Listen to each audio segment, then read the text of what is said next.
4, 3, 2, 1, 0, 0, 0.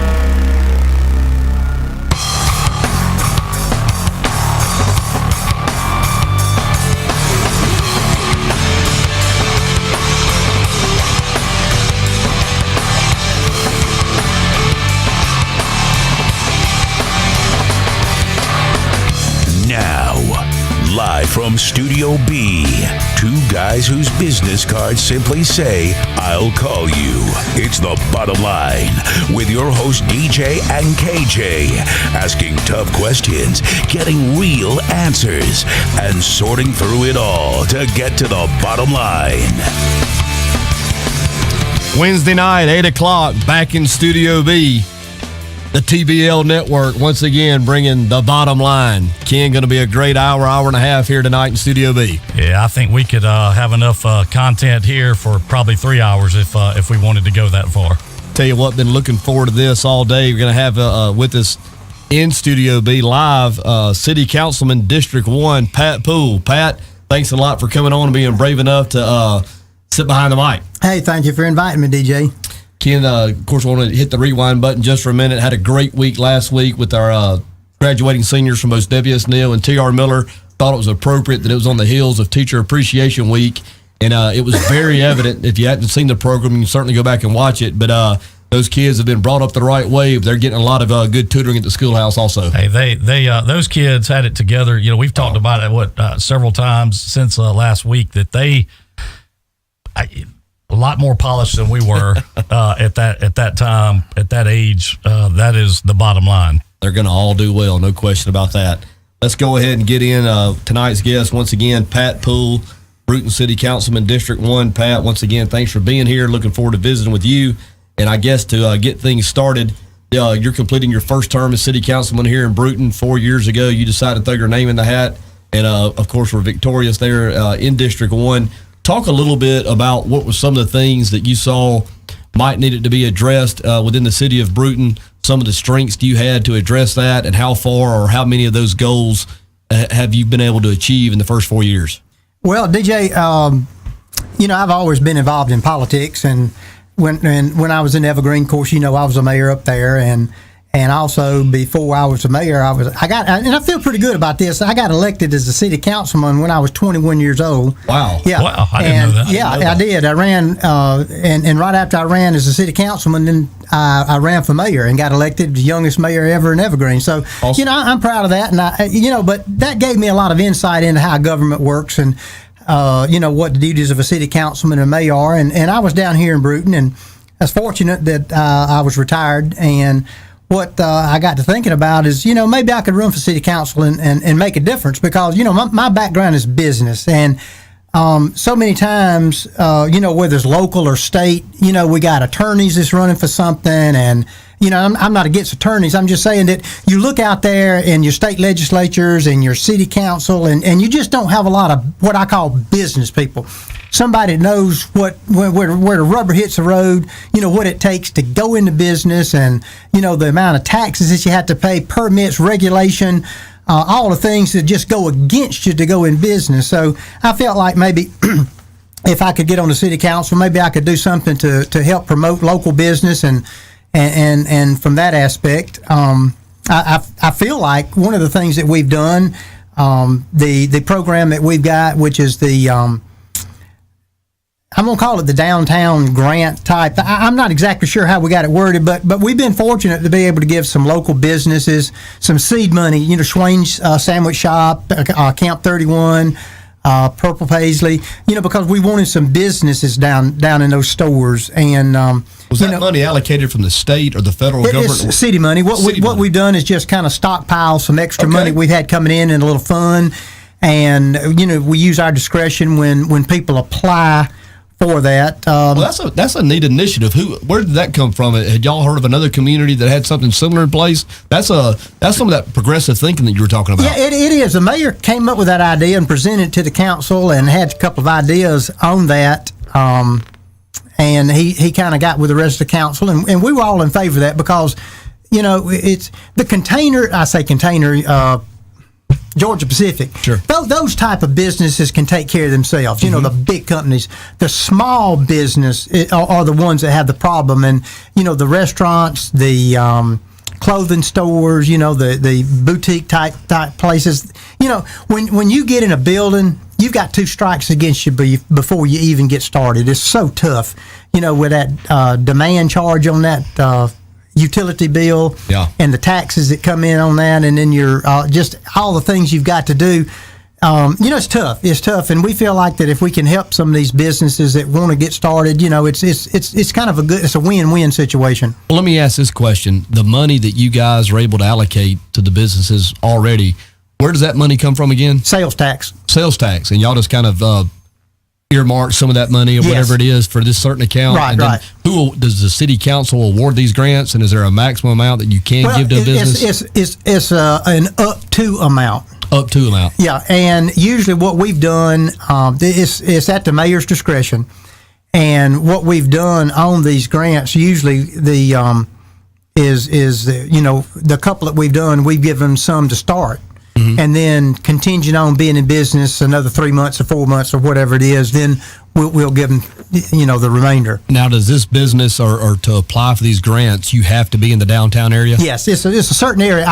It's what I guess is commonly referred to as that downtown Brewton historical business district. And I'm not sure exactly where that starts and stops, but let's just say the downtown area. That's a pretty neat initiative. I was not aware that program was in place. I wasn't, but I know one thing. That's a feather in the cap. It looks really, really nice downtown. We talked about that many times. Ken and I talk all the time. You're never going to please everybody. I know you find that hard to believe, but regardless of what your efforts are or what the end results may be, not everybody's going to be completely satisfied. I love the way downtown Brewton is looking. I love the lights down there on the street. I love the landscaping that's taking place. I think that y'all should very well be commended for what is going on down there. And you think about this, it's some good thing. It looks good down there with the lights, and there's some improvements that's been done on the boardwalk. But what if there were no businesses at all down there? I mean, then the lights and the new boardwalk are just going to be in vain, because if you don't have any businesses in there. What's the plan, and there may not be, and of course I don't expect you to necessarily have all the answers here tonight.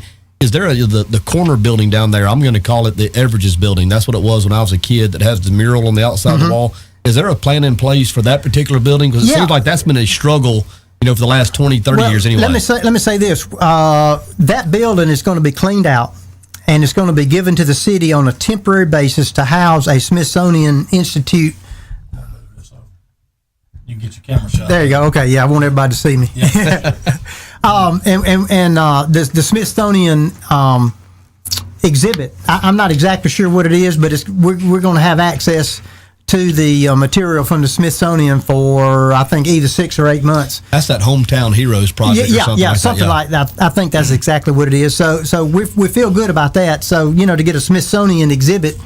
And the people that own that building is going to let the city use it during that period of time, free gratis.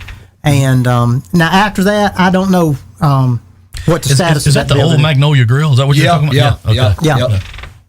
And I don't know what the status of that building is. I know one thing. I know that the hometown, the Smithsonian thing is going to be, when you say house, the whole exhibit's going to be inside that building? Okay.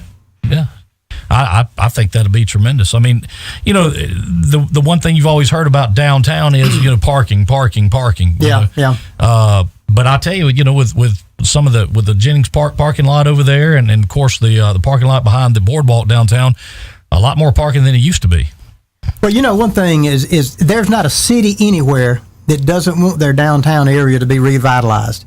And you can go to any city you want to in the old downtown areas, and every city's got the same problem. For every one city that can come up with something successful, 99 fail.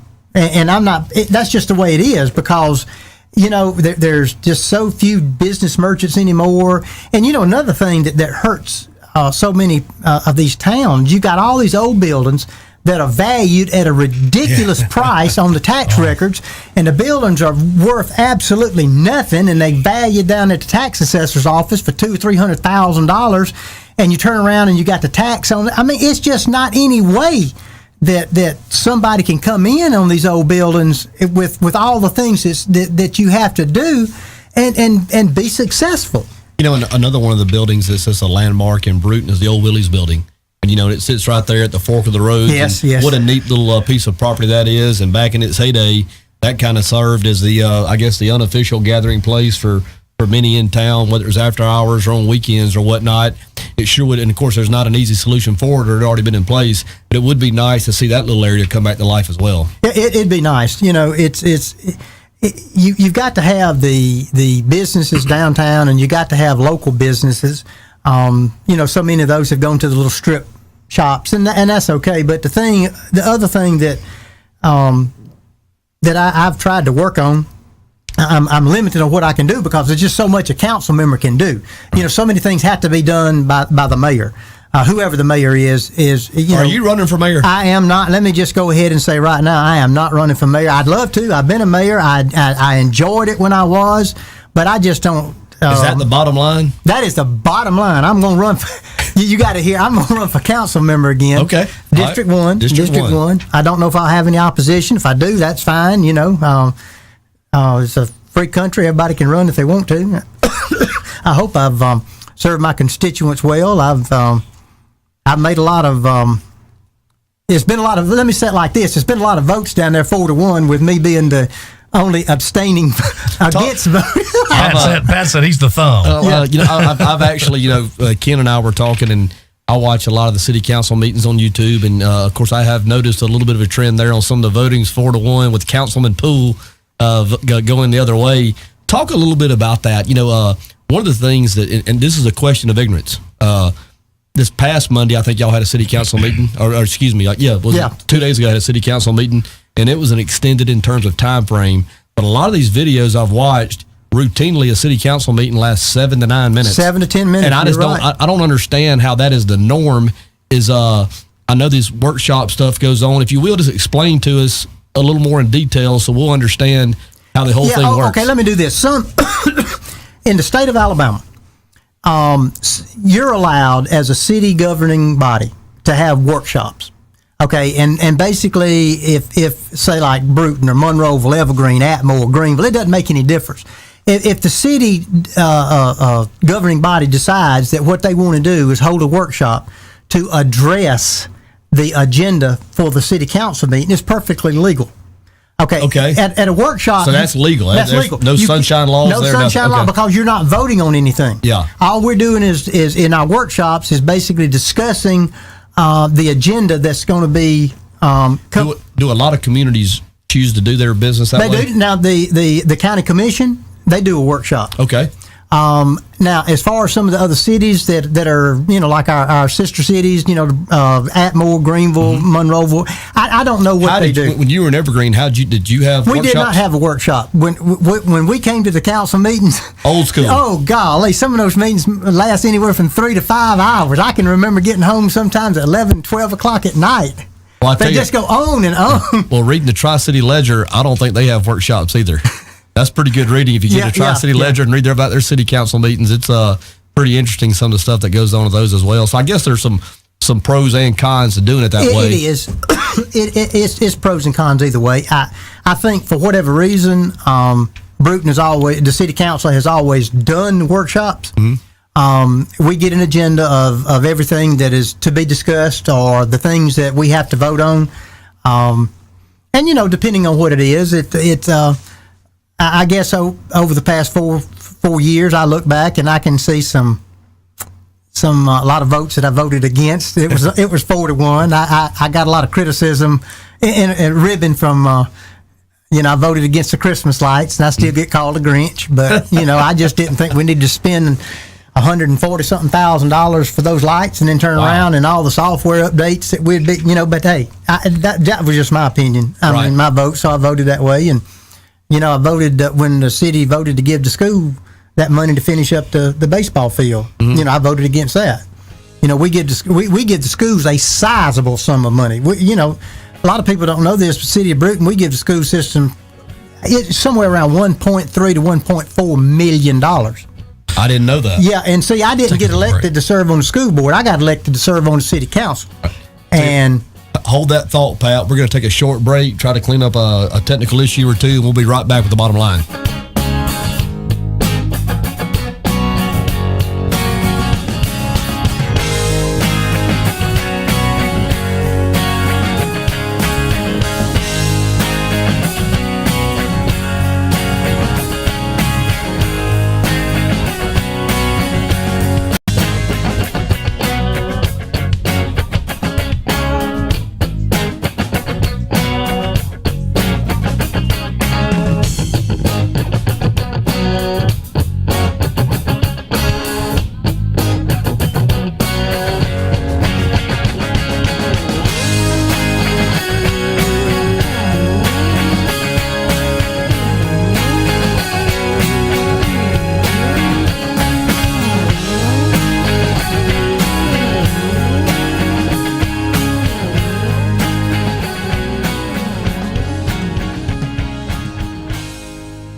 Back in Studio B with Councilman Pat Poole.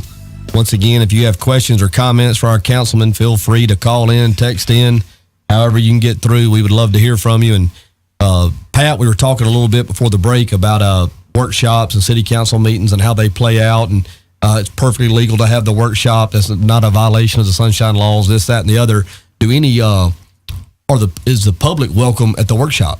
I'm not 100% sure on that. We do have people that come to the workshops.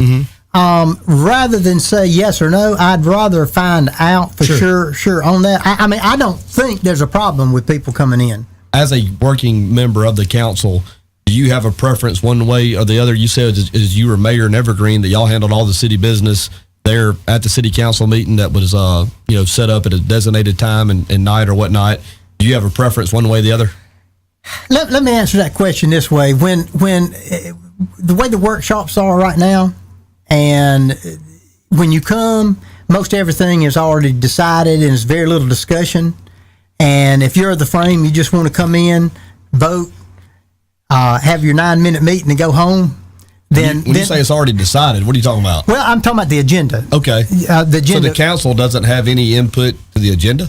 Yes, we can change the agenda once the council meeting starts. If there are any changes, they can be changed at that time. In other words, if the agenda was set, but I had talked with you and you said, "Hey, Pat, I need to get you to do something. I'm trying to think of something hypothetical. A change in the business license structure or something." Well, I could add, that, and I want to bring up and talk about the, business license structure, and we would add it, and as a sub article on the agenda, and when it came up during the meeting, we could discuss it. Okay. Most council cities do have an agenda. Okay.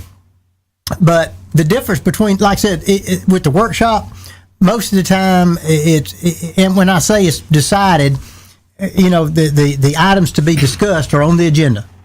And when you get to the council meeting, it's either vote for this ordinance or vote against it or whatever. And if you want to have 9-minute meetings and, get home in record time and not have to do anything, then I guess you would say, I like it like that. If you're a gung-ho council member and you like to get involved and you want to give your opinion and you want to wait a minute, I don't like this. Let me tell you how I feel about it. Then you'd probably subscribe more to the theory of let's just discuss everything as it comes, kind of like this show live. And well, so what time do these workshops, are they before the council meeting? From 3:30 to 4:30. Okay. The day of the council meeting. Right. Day of the council meeting. Let me ask you this. Is there any merit to having the council members debate live in the forum in the forum where the city hall meetings take place, as opposed to, I'm not saying behind closed doors, but it's not attended by the public generally. Oh yeah, and this is strictly my opinion. Sure, I'm just voicing my opinion because I come from a situation where my background is, I've got an opinion. I like to let people know. Yeah. And as a council member, I got elected, and I feel like, my constituents or the people that in District 1 feel a certain way, which may be different than people in District 3 or 4. Mm-hmm. But I like to discuss stuff, and after things are discussed, at the end of the day, when we vote, it may be 5-0, it could be 3-2, or whatever. But excuse me.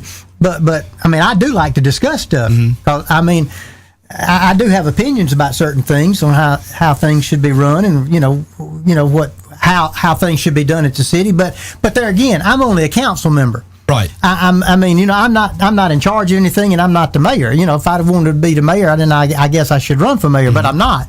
But my point is that there's certain things that the mayor is responsible for because he is the mayor. Sure. Now, a lot of mayors may say, "Wait a minute, I don't want to get involved. DJ's my city manager. Let him handle that." And I understand that. Yeah. But the cities that are out there that seem to get ahead are the ones where the mayor is out there, so to speak, at the front of the pack with the flag, out there leading the pack, out there doing cheers and saying, "Hey, everybody get in behind me and let's move forward." Because I'm the mayor and I got the time to go to Montgomery. I got the time to call these people.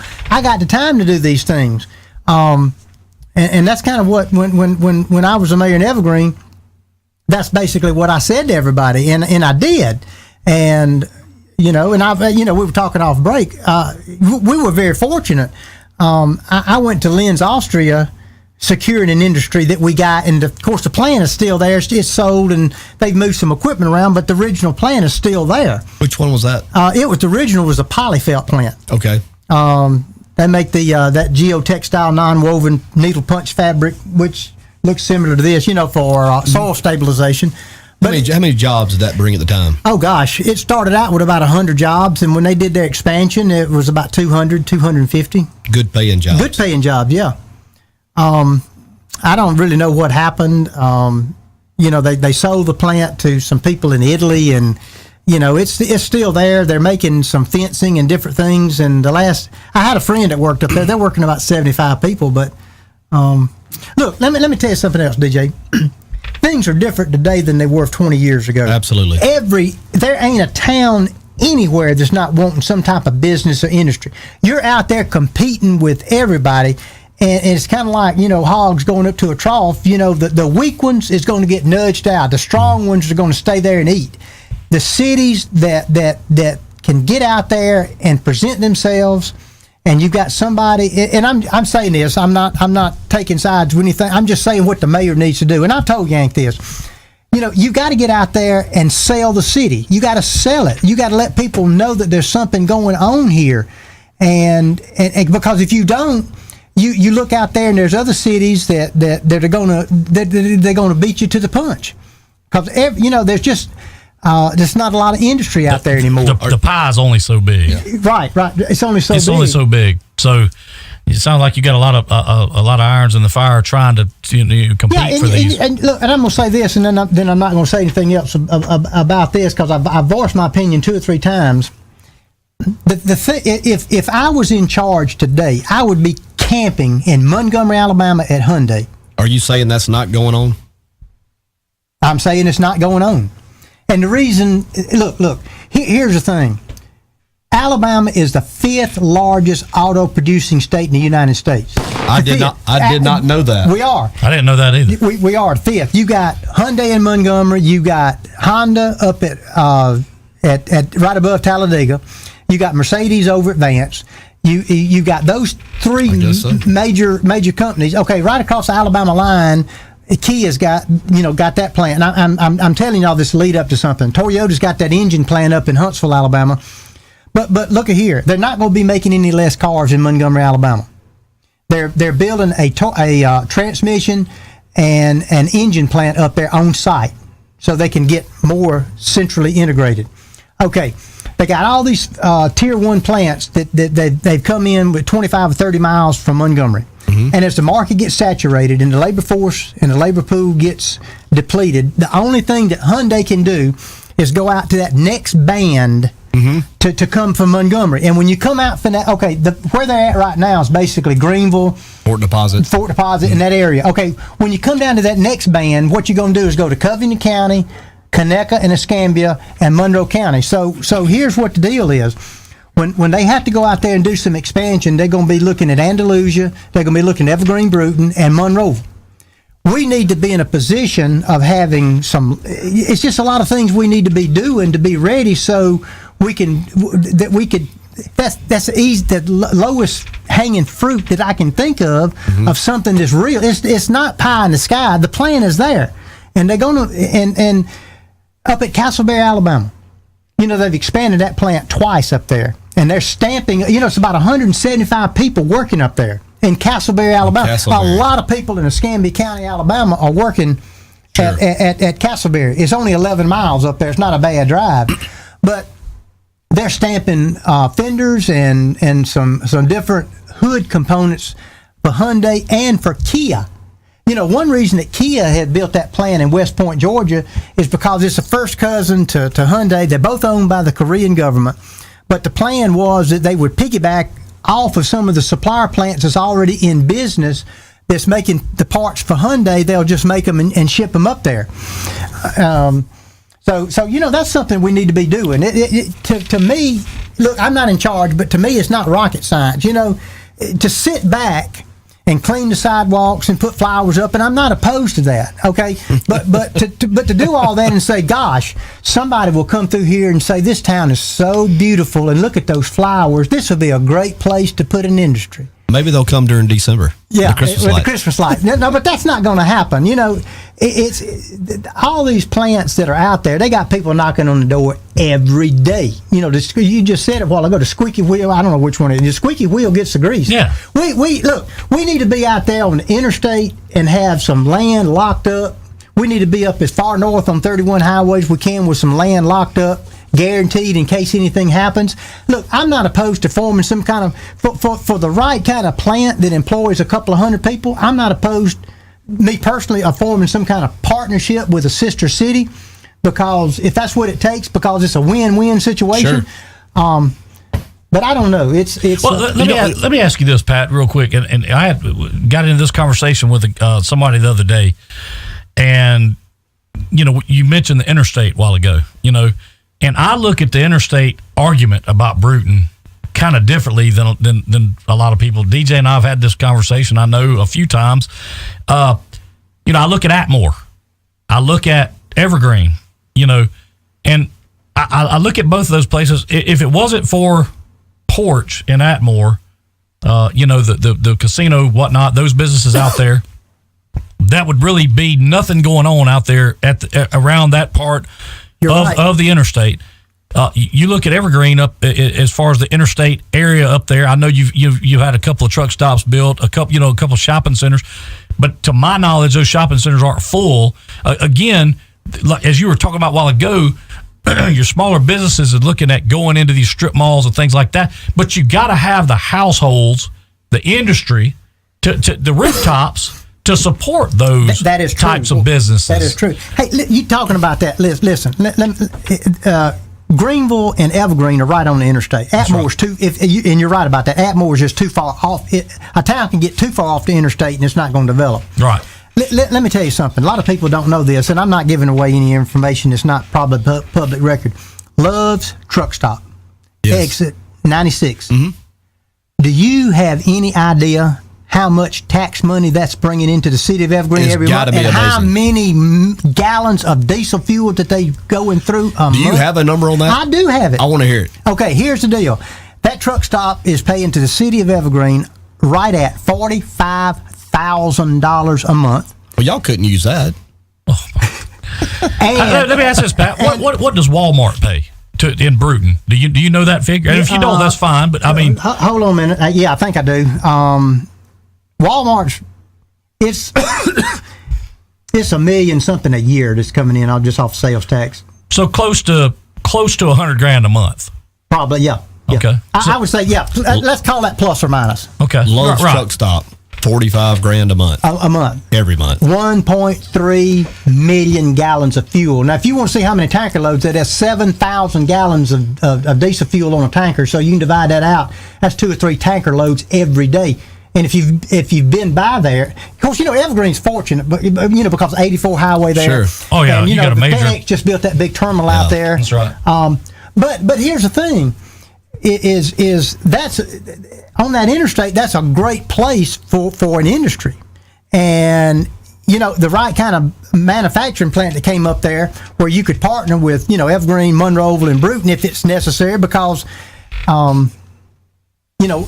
so many of the things that are going out there today, a town can't do it on their own because it's so doggone expensive. One of the things I want to throw into the hopper here while we're talking about it, and it's probably going to be a little bit of a difference of opinion here between you and I, but this is healthy discussion.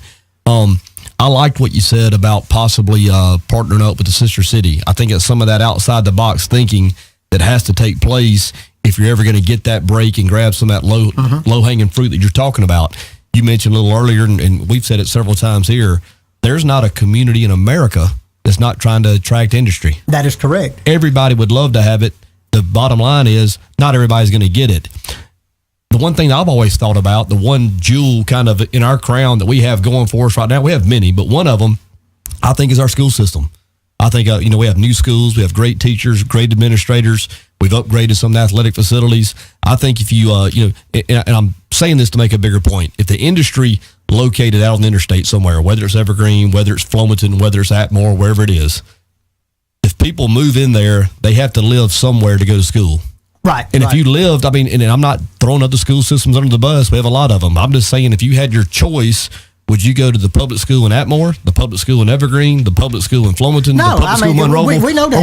Or would you go to Brewton? And that's why I think anytime we get a chance to invest in the school system, I think it only enhances our position because we are so strong. And once again, if you get those rooftops that Ken mentioned earlier, even though you don't have the industry, if you get those rooftops, you get the people living in your community, then they're going to shop at your grocery stores, buy the gas you're talking about. It does increase your tax base that way. So there are a lot of ways to attack that animal. Absolutely. And I think our school system is an absolute jewel of the community. And any time, and I understand what you're saying, and I agree with you. They get a nice chunk of money up front, but I think while we're trying to position ourselves for a stronger foothold, our school system has to stay at where it is, or at least get stronger. Oh, absolutely. And the reverse of that is that so many of the top people that come in and work at GP that choose to live like down in Pace, and and they drive up here every day, and the thing they always seem to say is it's because of the schools. The reason we're going to live down in Florida and drive up here every day.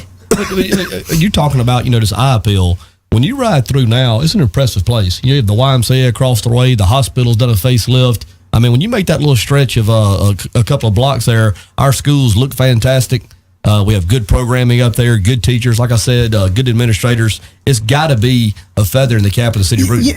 Listen, DJ, you're 100% right about those all those things that we've got. Yes. We've got to get out and sell those things out there so people know what Brewton has to offer. Sure. The town is not going to sell itself. Right. You've got to have somebody out there that can promote this town.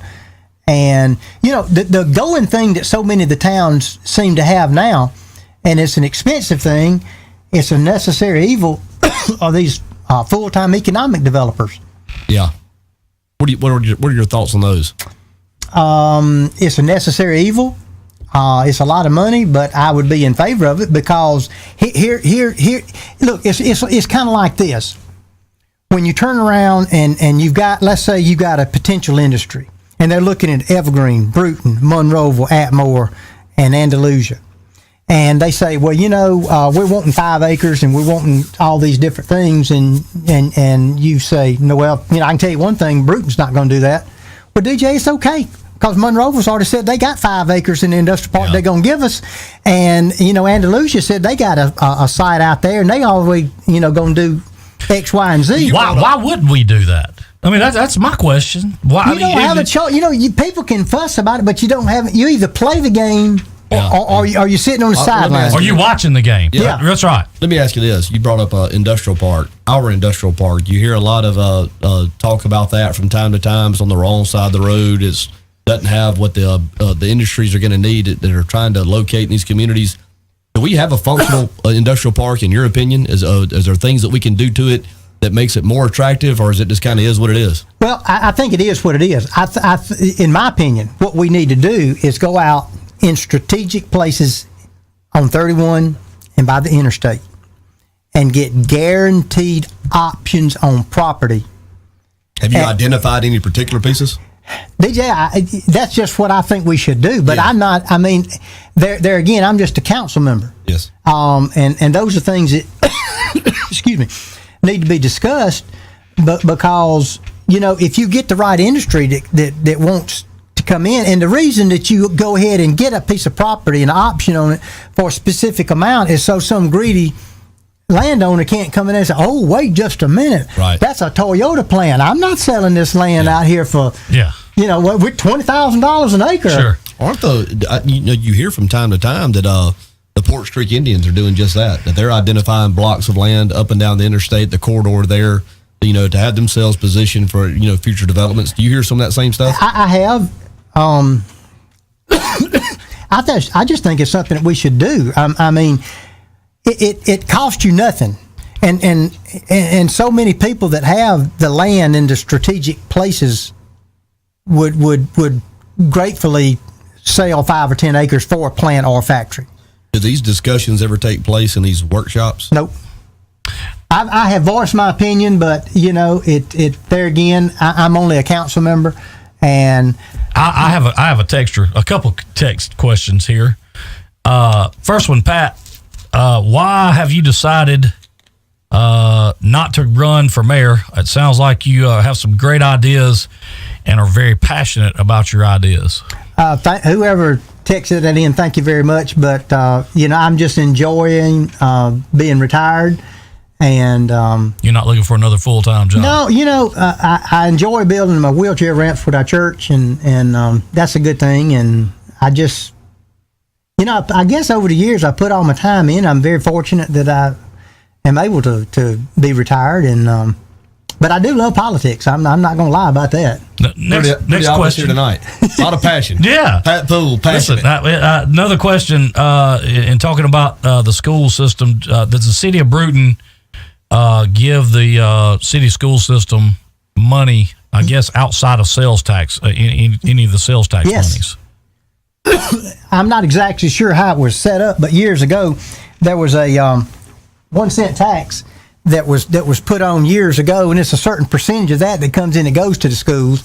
But look, and this is more or less, but on a yearly basis, the city of Brewton gives to the city school system about somewhere between 1.3 and 1.4 million dollars. Wow, a lot of bread. That's a lot of money. Yeah, that's a lot of money. That's a lot of money. I've got a question. You got the floor. Since we started the bottom line, one of the 2 or 3 probably hottest topics that we've had on the message board, getting texted in or whatnot, are the way different projects are bid out in the city of Brewton. And I tell you what, let's do this. Hold on just a second. Let's take a break and come back and answer just in time. Yeah, let's get into that. Yeah, absolutely. Hey, you wanted answers? We're going to get them tonight. We're going to get them tonight. The bottom line. Stay tuned.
Back in Studio B with Councilman Pat Poole. And Pat, we appreciate your candidness here tonight. Appreciate the questions you've answered. Once again, if you have comments or questions for Councilman Pat Poole, the mic is hot and he is more than willing to answer. And Pat, before the break, we were kind of getting into city bids. That's been a hot topic on our website and message board and Facebook page. A lot of people just not understanding the process, this, that, or the other. There's obviously bid laws in place that are adhered to, I'm assuming, for the most part. What is that process? Is there a monetary threshold before it has to be bid out? If you don't know the specifics, I understand that. But what can you tell us about the bid process? You have some situations where if it's deemed an emergency, you can award a contract to somebody if it's certain criteria that you have to meet for emergency. Most of our stuff is just routine maintenance or routine things where you would set out a bid, and any construction company that would see that would enter a bid to do drainage ditches, laying pipe, or just whatever it might be. But I know where you're getting around to, and it's always funny to me. It's that the process down there. It just seems like, and let me say it like this. I don't know if no other construction companies in the immediate area that are within 30 or 50 miles of Brewton, Alabama, aren't bidding. I find it hard. I mean, I know 2 or 3 people that's got some construction companies. Loaded up. Yeah. But it just seems like one local construction company gets most of the bids. All of them. Yeah, but here's the thing. Okay, let's say, DJ, you got a construction company, DJ, Construction Limited, and you put in a bid to, lay a mile of pipe and do some backhoe work and, for sewage line or whatever be the case, okay? And you get the specifications on okay, what's required, the pipe and all the particulars, and you come in there and you say, I think I got this thing, I'm going to bid, $78,000. And you put your bid in, and then the next thing you know, some other construction company gets it because it's a lower bid. How does that happen on every bid? I don't know. Are they bidding $1? No. Well, Price is Right. You put your bids in. When everybody's convinced that they're overbid, I bid $1. Yeah. Well, $1. Remember to spay and neuter your pets. $1. Yeah, but look, I promise you, this particular topic has been discussed many times. Well, okay, let me ask this: the workshops you're talking about, are the bids? Are they awarded in those workshops, or? Well, you can't award a bid in a workshop. Technically, if you were in a workshop, then you could say, okay, we had the bid opening, and based on the bids that came in from DJ Construction Company, Ken James Construction Company, and Beasley Construction Company, Beasley's got the low bid because he's $5,000 less than DJ and Ken. Is that a profitable company? Well, it must be. I mean, I don't. Is it by law you have to take the lowest bid? Is that correct? No, you don't. But here's the thing: there would have to be some extenuating circumstances if you didn't take the low bid to justify why if when something comes up like that you would award the bid to DJ and for another $5,000 versus taking the low bid. There's got to be a reason that you move up and don't accept the low bid. Statistically speaking, and you're a retired businessman, statistically speaking, isn't it almost impossible to win the number of bids they've won given the number of times they've turned a bid in? Yes. Kind of what I was thinking. Yeah. And I'm going to tell you, you just got the bottom line right there. I mean, we said you said a while ago, DJ, that we wanted to find out what it was, and that's it. Yeah, look, I wish I had something else I could tell you. I mean, there's a lot about all that I don't know, because some of this stuff, as I said again, I'm only a council member. Right. When it's decided that the city needs to bid out for a new pickup truck for the water department, or the water department needs to put in, 6-inch pipe to go from Sile Road to wherever, and it's going to be, a quarter of a mile. I don't get involved in writing up the specs and all the particulars on that, and as it's sent out to the different people that would be bidding on it. Well, let's shift gears just for a minute, but kind of stay along those same lines. You've said a couple of times here tonight that you were just a councilman. When it talks about department heads, and I'm just gonna use the police department. Okay. As a councilman, is it within your authority to put him under the microscope and possibly, have influence on what direction that department goes, or any department? None, absolutely none. So you're no more than I am as far as John Doe citizen. That's exactly right. So if somebody did that, you could be getting into an ethics situation there. You could, and also from a standpoint of a council member getting involved in trying to micromanage a department head. Yes. First of all, it's a city council member is kind of like a school board member. You have no authority. That's a good analogy. You have no authority unless you're in session, and then the only thing you have is one vote. But the mayor, they work at the mayor's discretion. All the department heads work. They're at his. Right. The mayor is the boss. The mayor. That is correct. Okay.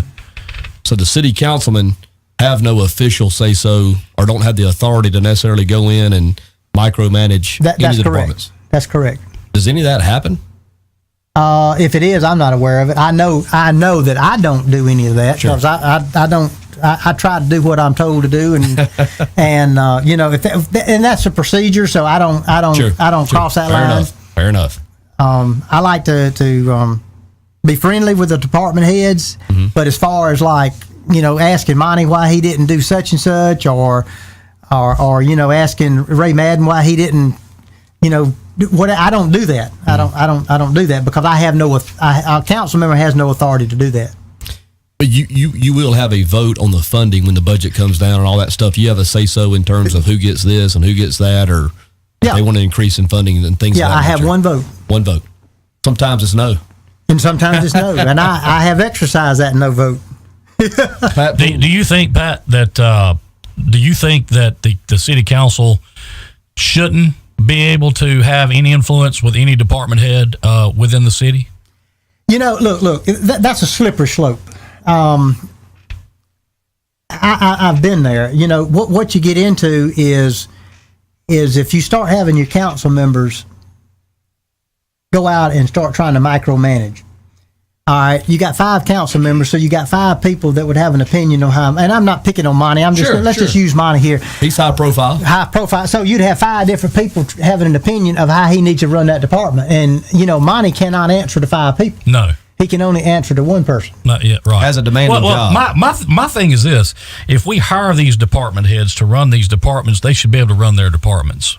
Oh, I agree. Now, that's just my opinion. I'm not saying that's right, wrong, or indifferent. And I realize everybody answers to someone, just like we all do. If you work at a job, unless you own it, everybody answers to someone. But listen, there's a system in place, which is this, is that if Monty is not doing his job, and as a councilman, District 1, I'm getting call after call after call because Monty did this and Monty did that and blah, blah, blah. Okay, I can't say anything to Monty, but I can get to the city council meeting and I can bring up what is going on and understand this. This is how it works. It's what people don't understand. Okay, let's suppose that I bring up that Monty did, A, B, and C, and he caused some problems, and I want to do something about it.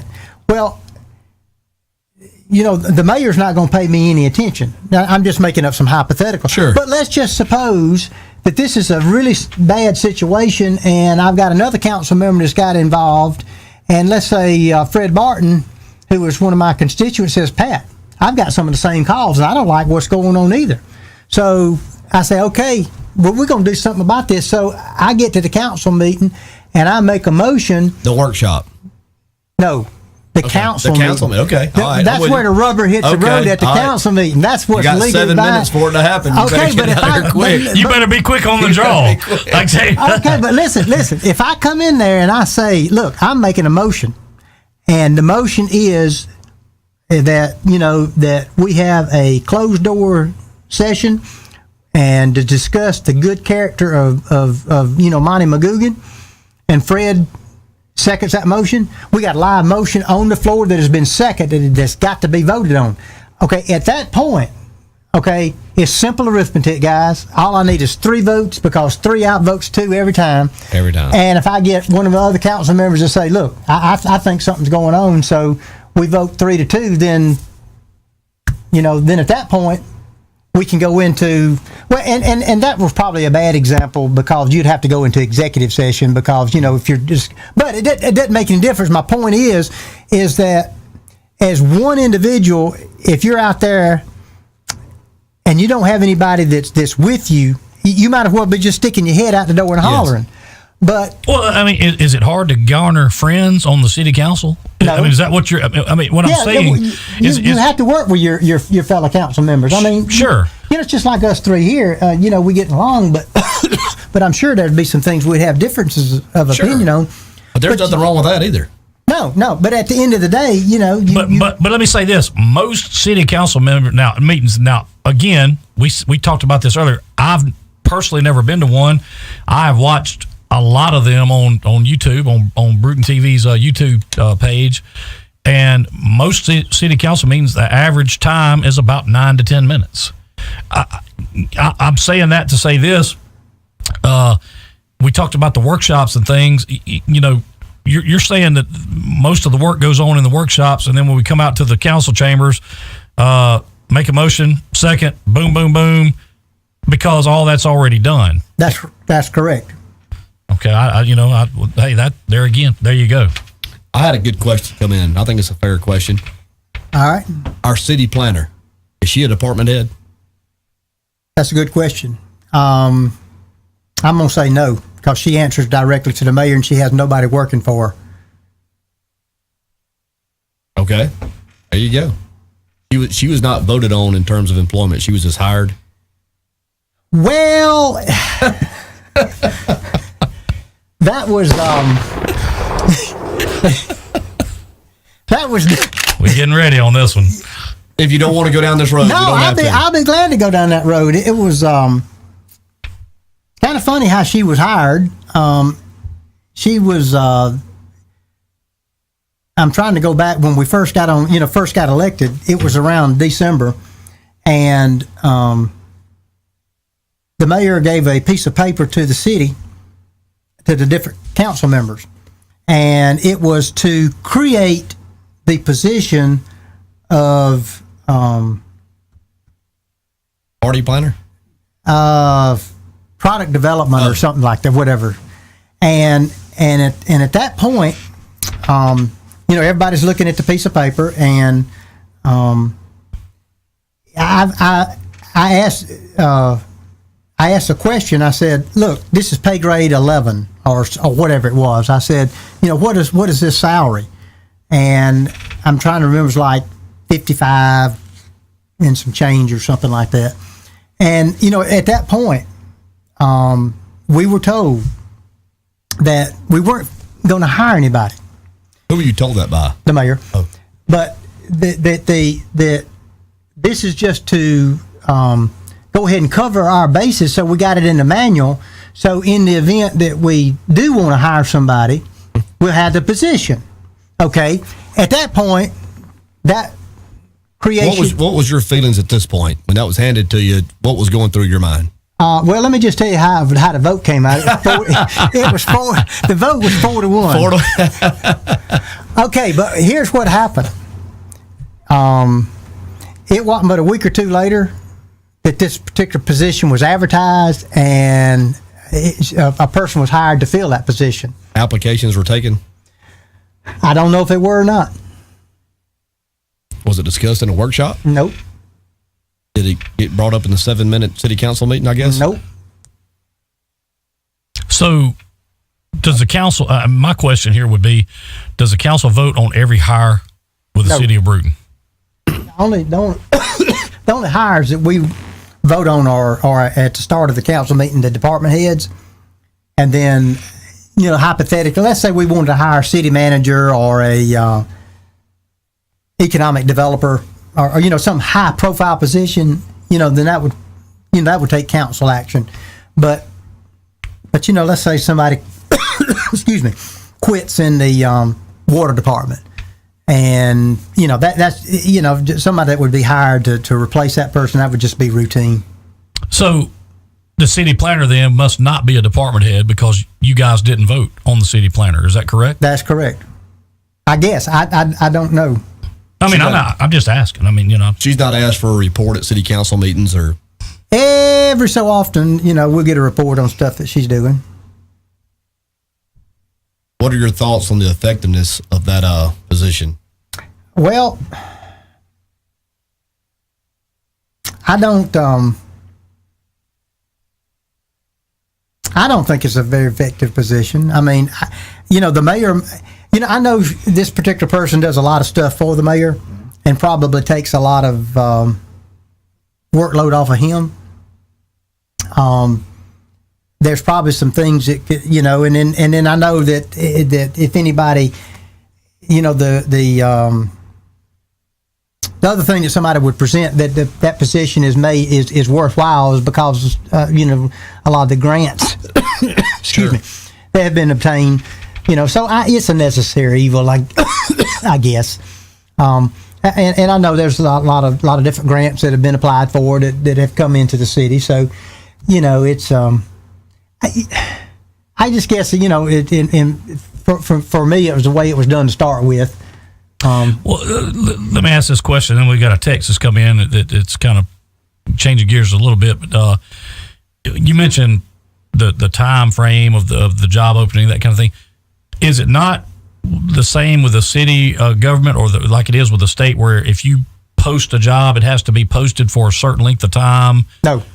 So it doesn't matter how the city can say this is a job opening tomorrow, they can fill it.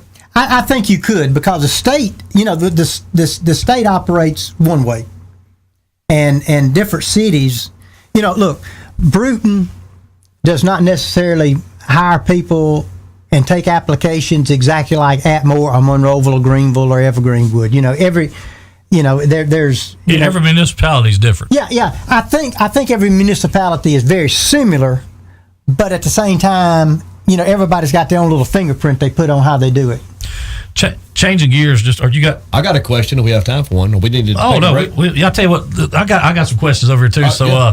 I'll tell you what. If I can cue something up here, I don't know. DJ, have you got time? Have you got time for the birthdays today? Oh yeah, well, yeah. Get those birthdays right out after the break. Absolutely. We'll be back. We'll be back. Let me tell you, I didn't want to say that.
back in Studio B. One birthday to pass along. Just keeping with our theme here. Can we get the birthday music going again? We sure can if I can find it here, DJ. There it is. Little Trip Owens got a birthday coming up this Saturday.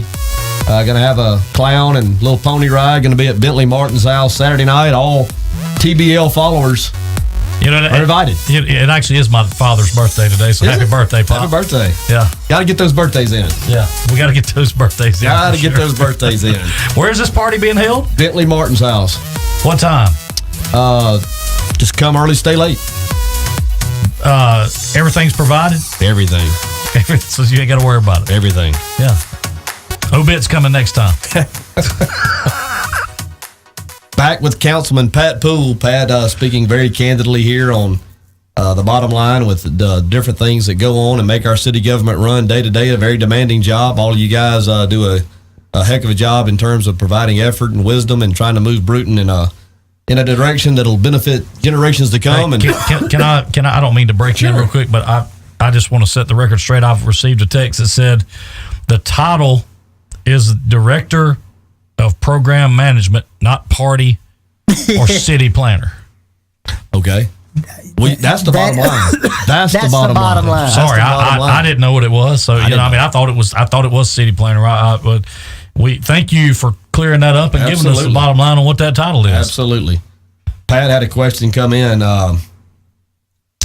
This person would like to know the procedure for school board nominations and selection process, and when is the next open position coming up? Okay, good question. We've got an open position that's coming up, and my mind's going blank. Do you have to be from here? Yeah, you have to live in the city limits of Brewton. Yeah. Okay. But do you have to have a kid in the school system? No. We're trying to do things a little bit different on these board appointments now. We just put Bart. Excellent choice, by the way. Yeah, he's going to do you a heck of a job. Yeah, he'll do a great good job. choice. And there's only so much you can do in 7 minutes, Pat. Well, look. Do we pave a road? I don't see those on YouTube, but do they last? Is it the same kind of thing? They're 8-9 minutes. I'm talking about when they do their picking. Oh, I thought you meant the school board. I'm talking about when they make their appointments. If you were about to tell me the school board meetings lasted 7 or 8 minutes, I was about to be beside myself. Do you pave a road or do you put somebody on the school board? Can't do it all. Yeah, but look. Here's what I was not involved in the selection of Bart. That was done by two other council members. Great pick. Okay, it was a good pick. Okay, the position that we have coming up now that will we're trying to get the person selected by the first week in June. And if we miss that, no later than the second week in June, the world won't come to an end. Does the council vote on that position? Okay, here's the way this works. On the position that's coming up right now, the mayor appointed me and Joe Watson to form a committee. The mayor can, when things need to be done, he appoints like council members to go, find a selection to serve on the housing authority, or go look out here at the trees that's over here at the park and come back and give us a report or whatever. Okay, so what Joe and I are going to do, I've been putting the word out that anybody that is interested in serving on that school board, if they'll contact me, we're going to set up some interviews. We right now I have about 5 people that have expressed a desire to be on the school board. And if anybody's listening, if anybody's interested, they're listening. Okay, well, if they're interested, they can call me or text me. My number is 363-1777. Pat's not backing up from anything. 363-1777. If you're interested in serving on the school board, you can let me know, and we'll get you down. And whenever we have the interview process, everybody that's interested will be contacted, and we're going to interview. Look, this is not like a position at Georgia Pacific where I need to, do A, B, C, D, E, F, and G. Right. What we're just trying to do is feel the people out on why they want to be on the school board, what they can bring to the table.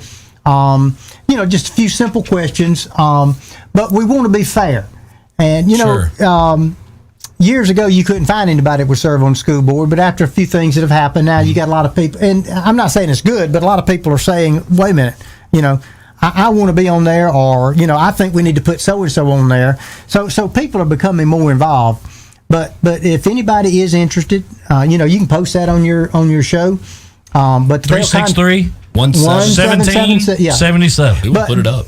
We will put it up. But yeah, and I can talk. I've had, fact is, somebody texted me today and about they didn't want to be on it, but they had a nomination. Sure. But my thing would be get that person to contact me, and hopefully in about another week or two, we're going to set up some interviews. Well, one of the things that we talked about on our first program, was our community being more involved in what goes on, taking more ownership in our community, whether it's, with the school board or things that go on at City Hall. There's just been a great sense of apathy, in my personal opinion, in town. I'm to blame for it as well. And that's kind of one of the things that we wanted to do with this show, was get some information out there, generate some opinions, some thoughts. You're obviously going to have difference of opinion when you do that, but just get people some good information, have some dialogue, some healthy conversation about it, and let's all just take ownership. Right. The more the people that do that, the better Brewton's going to be. I've had a text question. Who is what school board member term is over that's being filled here, Pat? Bart took Keith Miller's place, I think. He took, excuse me. Or he's taking. Yeah. I think I heard Stephanie. It's Stephanie Walker. Okay.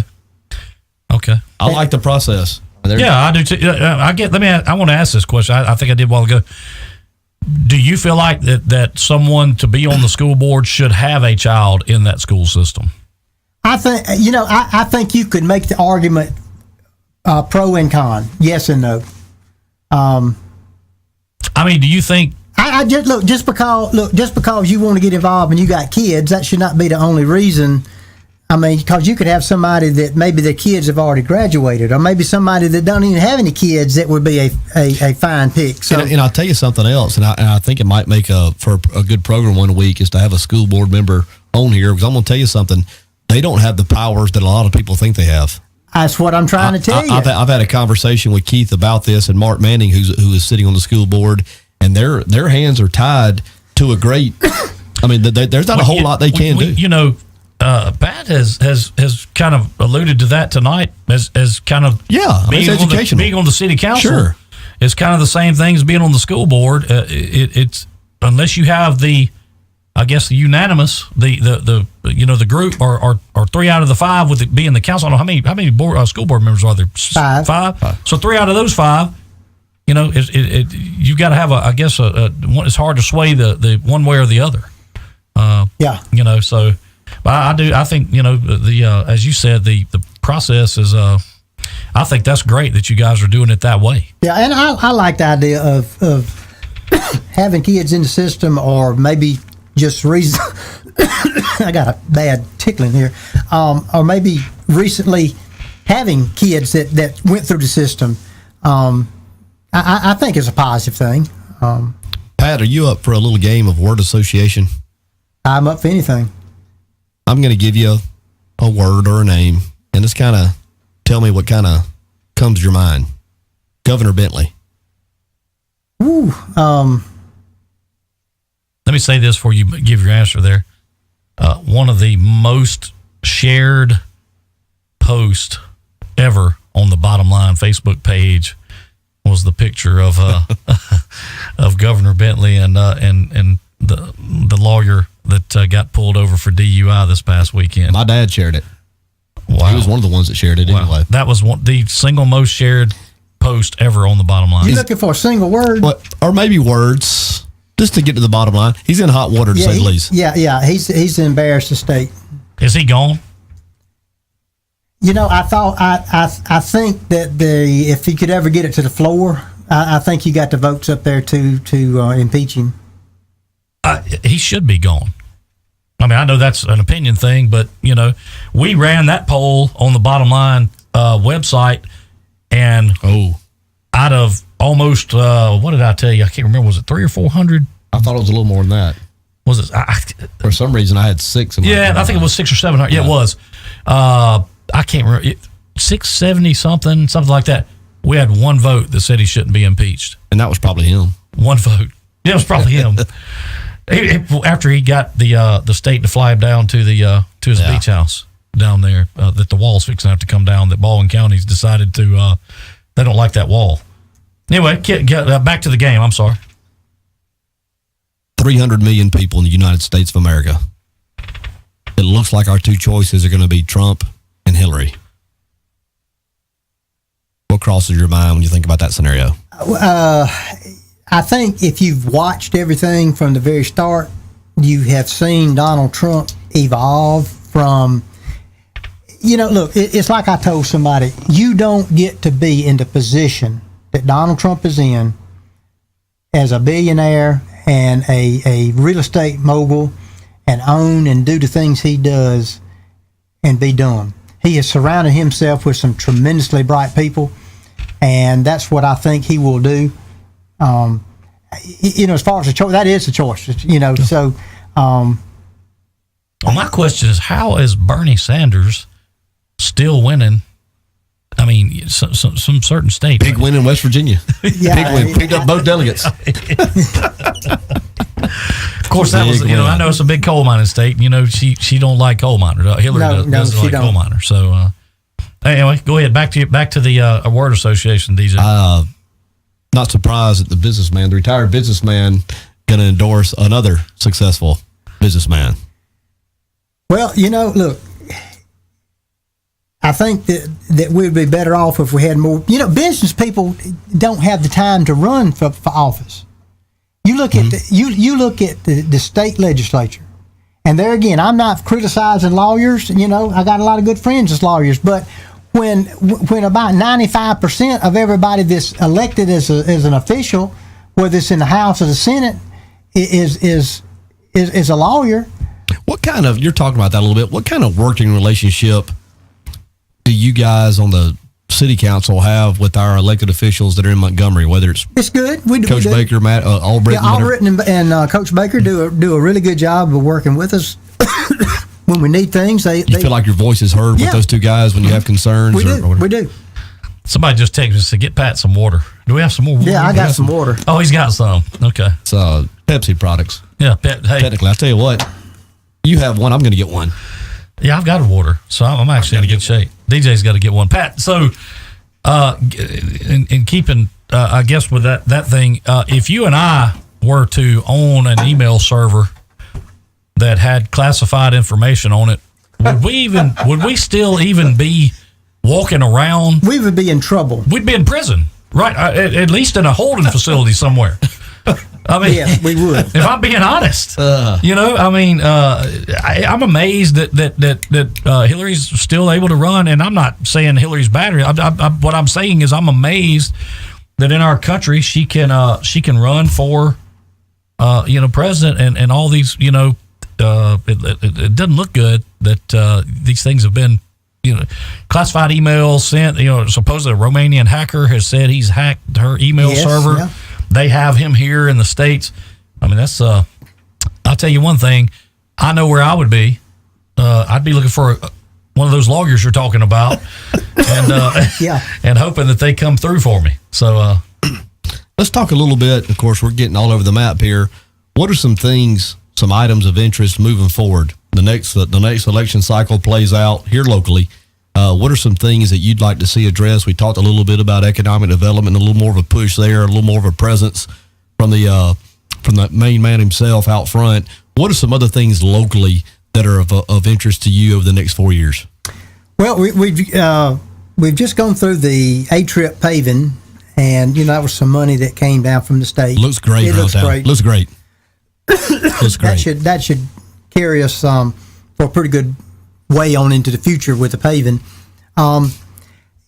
DJ, so many of these things will take care of themselves. Government works slow. It does. The government's like a church. It's not designed to work fast, but it's designed to work.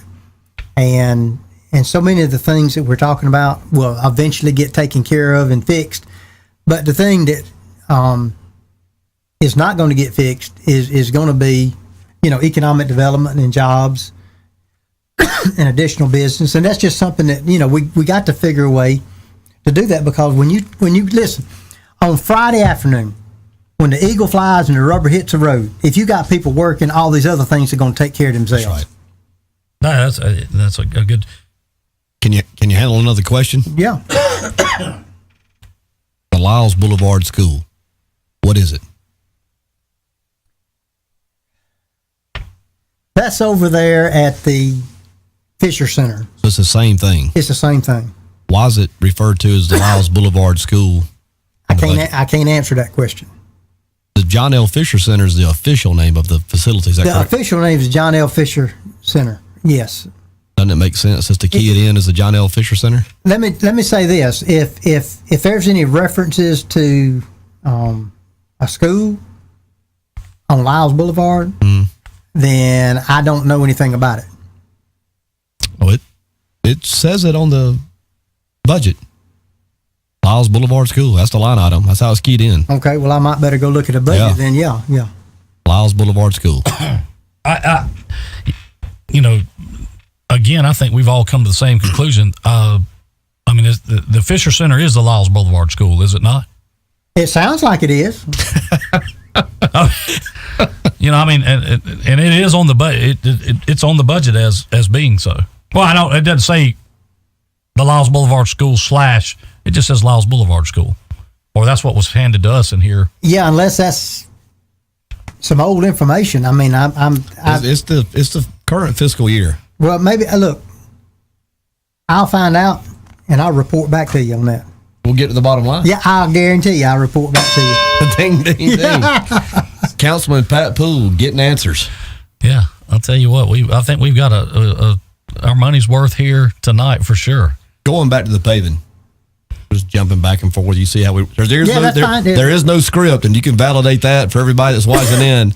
It's the mics are hot. There is no script on the paving. How do you guys work amongst yourself to decide what streets need the most attention? How far do you carry the pavement project out? Do you work like you get a couple in your district? Yeah. Everybody gets a bone thrown their way. We just tried to kind of divide it up. Do you get mileage? Is it divided up by mileage? Like everybody gets not 2 really. miles, 5 miles, or is it streets, or just by street? By streets. Yeah. Y'all work pretty well together on that. It looks like every neighborhood, every area has had some attention to it. It looks good. Looks really good. And here's the thing: it's what I told you. There may be a street somebody wants paved, and it's going to get paved, but it might not be next week. It may be 6 months or 8 months, but eventually it's going to get paved. I was somewhere today thinking this really needed it, and it was not one of the main drags. You're used to Belleville or Douglas, or maybe even Evergreen, St. Nicholas. Some of those areas getting some attention, but this is one of the outlying areas, and I thought it was extremely nice that it was able to have some. I'm trying to think of where it was, and I cannot remember. Was it Old Castleberry Road, maybe? At Old Castleberry Road? Yeah, they just got paved. Just got paved. Real and nice. Striped. And striped. Yeah, it looks really good. Looks really good. I want to ask a question. This is kind of off the paving thing, but when you started talking about paving, it made me think about it. I rode down yesterday to O'Bannon Park, and we have talked about on this show before what a complete, in my opinion, waste of great space that park is. That just does the city. There's so much there that could be done. That doesn't. You go down there. We have plenty of ballparks, I think, now with the Y field. I mean, DJ probably know more about this than I do. But even if you still practice ball, you don't. If you took all that stuff down that's down there, leveled it all off. I think you and I had this conversation one night. Take those lights, go around and light the place up, what have you. Yeah. You have the rodeo, which the chamber puts on. They had the rodeo down there, which was a big success last couple years. I don't understand why, like the fair that comes in up here beside Tractor Supply. Why wouldn't you go and use a place like the O'Bannon? Because look, the parking in terms of the acreage, the space, the parking. You could upgrade the facilities a little bit as far as bathrooms and things like that. I don't understand why, with all the beautification that's went on with all the park, and I love it. I think it's all fantastic. I'm not saying it was wrong to do any of that. I'm just saying that's my opinion, that's one of our great, places that we could have really done something with, and it looks just like it did 20 years ago. Right now, you're right, and I don't know the answer to that. It seems like when it comes up, money's either put at the Y or down at Jennings Park, and it just seems like that there's nothing that gets done out there. Well, here's the thing: if you have an event, just take the New Year's Eve thing. There's not enough parking downtown in that area for all those cars to park. They're all parked up behind the bank and all up 41 and the old IGA, all this stuff. There's plenty of parking down at O'Bannon. Like I said, the fair that comes into town, the Temptations that just came to town. I would have been tremendous to have had that down at O'Bannon. But yet you ride down there and it's, a couple of dilapidated backstops. Yeah, it's no fences up, just some railing. Well, there's I'm not sure it's the best single use of the property. I think you could do it. And I'm not talking about baseball. Yeah, I'm not dogging on that. I'm just saying, I think there's so much more. A lot of acreage down there that could just you do a lot more with. And we've talked about this. There's a lot of acreage that's not even being. Sure. Look at the back of it where the road goes back. Mm-hmm. You could clear all that. I mean, you could have acreage for days back there. But no, and they say, well, it's too wet. Listen, maybe after it's rained for a day or two or three or what have you. But let's be honest.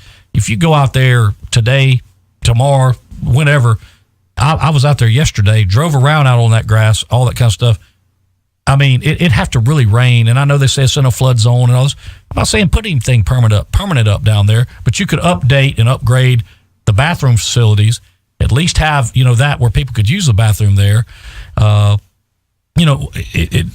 guess I'm kind of using O'Bannon as an example because I take my dogs to O'Bannon a lot. Me and my wife and daughter, we take them down there, walk and look around. It's a beautiful place. I mean. That's a good question. I'll check on that. It just kind of gets swept up under the rug, and it's just kind of like out of sight, out of mind. 7 minutes, you can't get to it all. Well, that's true. I had another question, Pat. What is the working relationship between the city and the chamber? The few projects that we work on with them seems to be okay. Okay. Is there more opportunity there that would benefit the city or not necessarily? I think there's more opportunity there. Okay. The city is stronger when your chamber is strong. Right. I feel like we have a tremendous chamber of commerce right now. Absolutely. With the members that are on it, the board members, there's a lot of good movers and shakers, people that want to do good things for the city. Not saying they hadn't been in the past. That's not what I'm saying. I'm just saying right now I feel like that there are some people that really want to do things and make a difference. And their last couple of events that they've put on have been home runs. They have been absolute home runs. And they plan things extremely well. They're planned well out in advance. And they do a tremendous job. But I feel like that the city is better. You were talking about a while ago industrial development. That's one of in the mission statement of the Chamber of Commerce is industrial development.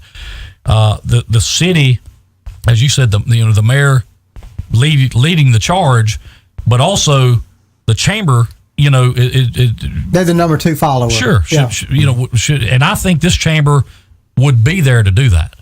I really do. Oh, I do too. I feel good about our chamber. But it's not just a one of those things where, okay, let's put on 4 or 5 events a year and call it a day. Right. Because they don't do that. I mean, they're I'm telling you, they meet, they're working, they talk about things. I think that the more the city and the chamber work hand in hand, I think better things could happen. Better things will come from that relationship that you just mentioned, DJ. Great question. And Pat, once again, I appreciate you being candid, not only answering that one, but spoken a lot of topics here tonight. We're working on an hour and a half, probably getting close to time to Yeah, call it a wrap. You've been awesome here tonight. I appreciate the invite. And I think that people will appreciate you being an elected official, making yourself available, kind of towing the line, so to speak, and answering some tough questions. That wasn't easy. I appreciate it. The first elected official to come on the bottom line. And get to the bottom line. And gave the bottom line, that's for sure. We're going to get Pat back later on in the summer. Absolutely. Got to. All right. We'll take a break and kind of come back and wind things up, and we'll get back at it. Thanks, Pat.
Here we go. Closing things up here in Studio B, another eventful Wednesday night. How awesome, Councilman Pat Poole.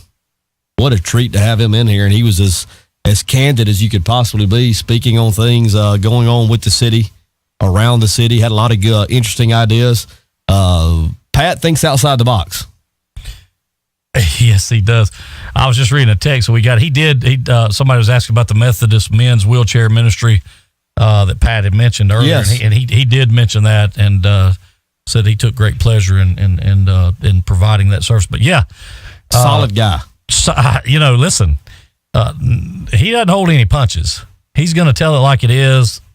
He is all about the bottom line, and I'll tell you, though, the one kind of theme that kept kind of, I guess was the overwhelming theme there was he kept saying, well, he's just a councilman, Just a councilman. Just a councilman. But you just got to figure that I think that he's well-intentioned for sure.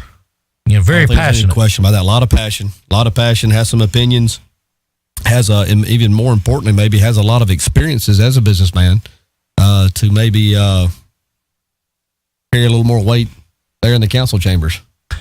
Most definitely. Again, we want to thank Pat for coming on. As DJ mentioned a while ago, these mics are hot. They're hot. There was no script. Hot signs on. He will be the first to tell you that he wasn't handed anything like that when he walked in. Talked about some of the bidding practices. Touched on a lot of topics. And he said before he left, his parting comments, this wasn't on the air, he's going to get back to us on the Lyles Boulevard School. And he will. He said he's going to get back to us on several things. Yeah. Looking forward to that. Remember, if you would like to nominate someone or be nominated yourself for the school board, 251-363-1777. 1777. I thought that was that's big. That's big. I mean, it really is. Switching gears real quick, DJ, got to say, give a big shout out to Kevin Madden, Coach Kevin Madden. Oh yeah, and the what a year, and the T.R. Miller baseball team for just a tremendous year. And also Eddie Brundridge and Rob Atkinson, the girls track team, state champs. It's 2 and 3 years, runners up last year, and of course won it 2 years ago. So a lot of our local kids doing well in some extracurricular activities. The girls softball team going to be in a competition down in Gulf Shores this weekend in their state tournament. Certainly going to wish them well there also. We did say last week that we were going to have some streaming live with the games. There's a couple things that happened that we didn't quite, nothing to do with us. Let me just say that. Did your feathers get ruffled last Friday? Man, I'll tell you what. I don't know if I've been that mad in a long time. I was driving and I was nervous. You were upset. I'll tell you what, that really took me to down a fork in the road that is for sure. I'm just glad that wasn't about 6 or 7 years ago when I was kind of a different person, because oh my goodness. I don't want to let the cat out of the bag too early, but the bottom line in the next couple of weeks is going to have a little different look to it. Yes, it will. We are, episode number 9 was tonight, this episode, and we are working on some things we've mentioned it several times about what the mobile thing and, getting out in the community and those types of things, but there's some other big things in the works. I think I'm right in saying this. We want some input. We're going to go mobile. We're going to have a mobile show here the next couple of weeks. That's going to become a reality. Would like some input from all the listeners of where the inaugural mobile show should take place from. We would love some input. Where would you like to see the bottom line?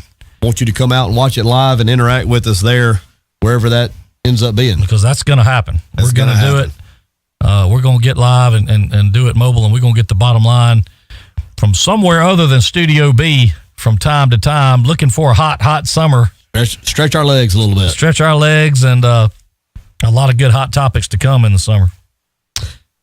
You want to close it out? I'll do my best. Once again, this show will be archived. If you didn't catch it in its entirety, please go back and catch Councilman Pat Poole. He put it out there where the Billy Goats could eat a little bit. He definitely got to the bottom line on a lot of issues here tonight, and we thank him for being a part of the show. We certainly do. DJ, we'll be back next week, Looking 8 o'clock. To it. As always, Brewton, stay classy.